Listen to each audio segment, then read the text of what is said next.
こんにちは、ゆかです。よく、あの人はオーラあるよね。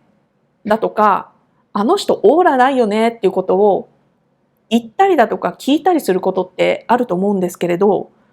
そのオーラって何ですかね？なんだかわかります？私の中で、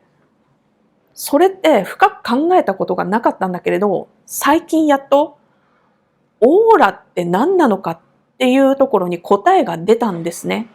だからそれを皆さんにお話ししたいと思います。結論から言うと、そのオーラって、その人が今その人生を生きている中で、何らかの目的を持って生きているか、そこだと思うんですよね。そこじゃないかって思うんですよね。ありがたいことにね、最近、私会う人たちによくオーラがあるよねって言われることが出てきて、すごくありがたいな、嬉しいなって思うんですよね。それって何なのかっていうと、おそらく自分の中で、今この人生生きてる中で何をしたいかっていうことを明確に、その目的、人生の自分の今生きている、行動している目的として持つようになったからじゃないかなって思ったんですね。多分間違いないと思う。うん。自分で、なんかね、くすぶってる時には、オーラがあるって、なんかね、聞かなかった。言ってもらえることがね、なかったな。でも、最近はまた言ってもらえるようになった。それは、多分そういうことなんだろうって私、確信してるわけなんですよね。で、確かにね、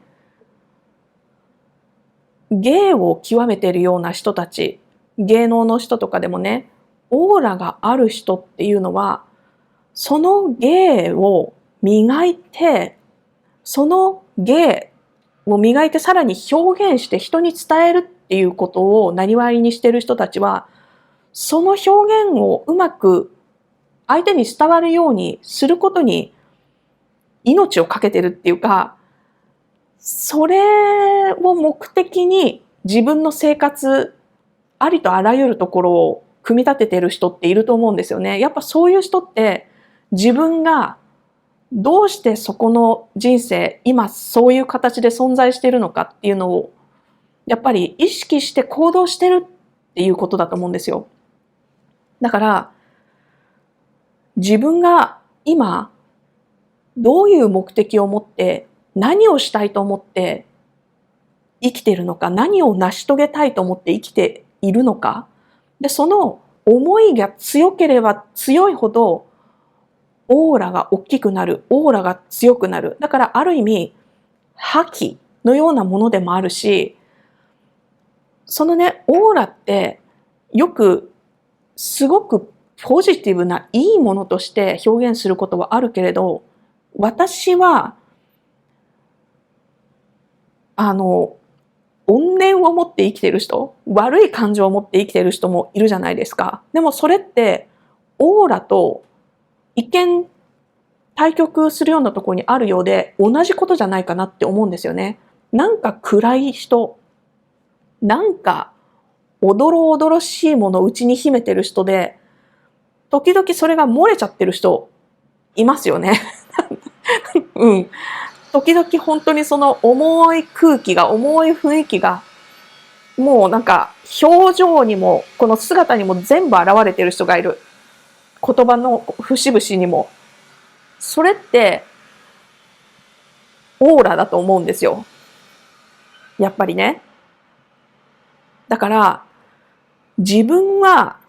どんなことでもいいと思うんです。私は親としてこの子供のために、この子供がこういう人間になるように自分ができる限りの愛情を注いで必要な時には間違いを正してやりながら一緒に育っていくんだ。そうやって子供を育てていくんだっていう、そういうのを生きる目的として生きるでもいいし、仕事の面でこれを成し遂げてやるっていうゴールを持って日々邁進する、それでもいい。何かね、自分がなりたい自分っていうのがあって、それに向かってちょっとずつちょっとずつ習慣を作って自分を鍛錬していくだとか、自分がこの家族と金銭的にも精神的にも豊かな生活をしたいっていうことで、何らかのね、目的を持って行動をしていったりだとか、そこのね、マインドセットと行動、それを伴って目的を持って生きている人がまとうものがオーラなんじゃないかっていうふうに私はね、答えを出すに至りました。で、その気持ちが強ければ強いほどオーラが大きくなる。その目的が明確であればあるほどオーラが強くなる。それに対して行動をしていけばどんどん景色が変わるし、それもまたオーラの一つになる。そうやってオーラって育てていくんじゃないかな。そうやってオーラって周りの人まで影響を与えるほどのものになっていくんじゃないかなって、そういうふうに、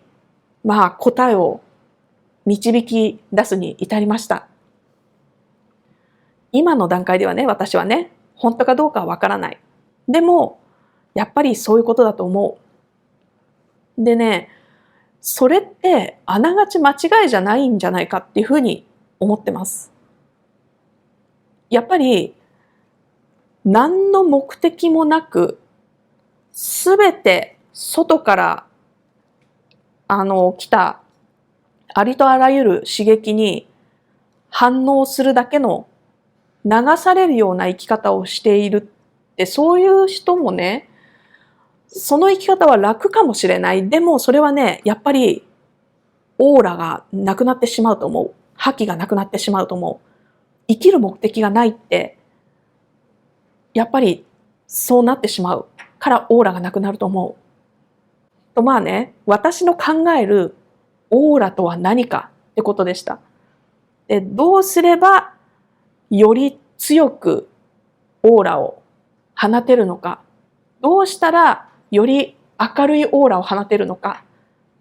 っていうね、ことについてちょっと私なりの今の考えを話していました。ありがとうございます。